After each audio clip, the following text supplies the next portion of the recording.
Hi my friends, let's talk about 4 steps today for you to tackle with difficult conversation.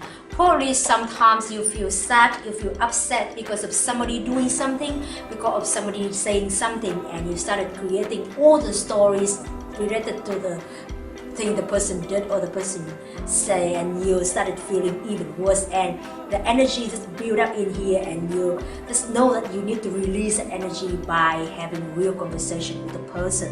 But it's difficult, so you can try the 4 step from the modern name CARE, C-A-R-E, and it also implies that you need to come from the place of caring when you tackle with the difficult conversation.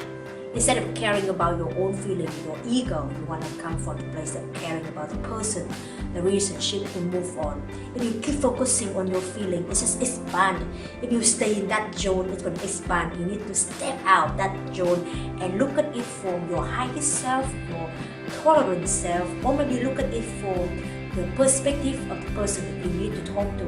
And maybe you have different way of seeing your feeling. And you start wondering, what did the person do that? By asking them. That is the second step. Asking the person.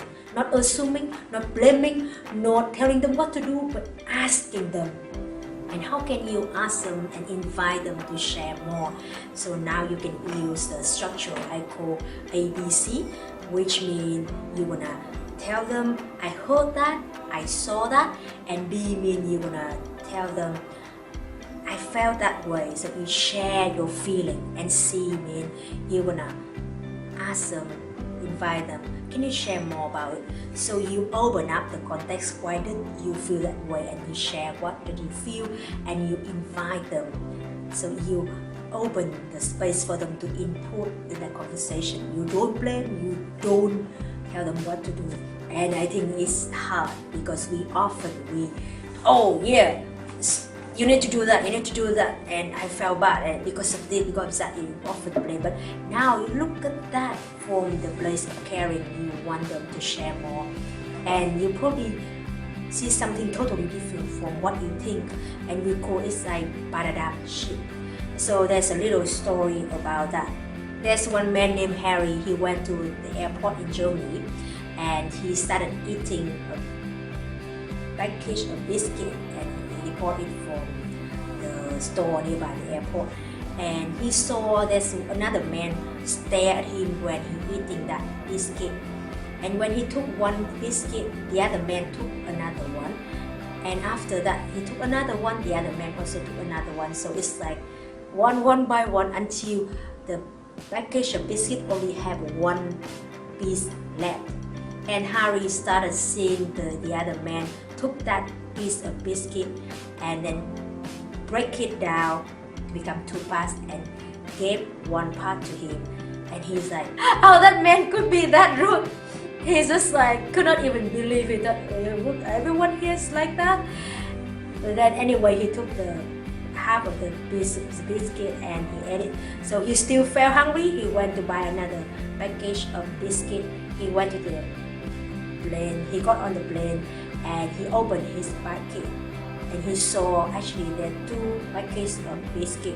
So he actually the person who ate the package of biscuit of the other guy, and he was the rude person.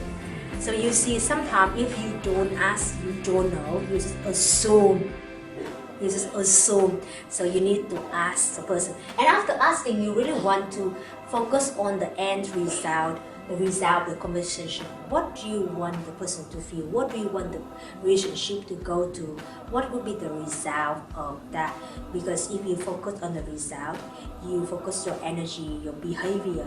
Even you want to be flexible during the conversation, but you know that that's what you want the person to feel. That's what you want the relationship to go to. And it should be somehow come from a place of caring.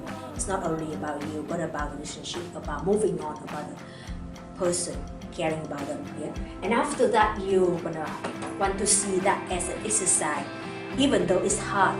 But then if the more you do it, the stronger that emotion gonna be. So anytime you enter the difficult conversation, you tell yourself, okay, I'm gonna do that exercise, train my emotion of behavior of kindness, of caring, and I'm gonna care about the person. I'm gonna ask them, invite them to the conversation, and I'm gonna focus on the result to move on, to improve relationship, and also challenge yourself to do something that you don't feel doing.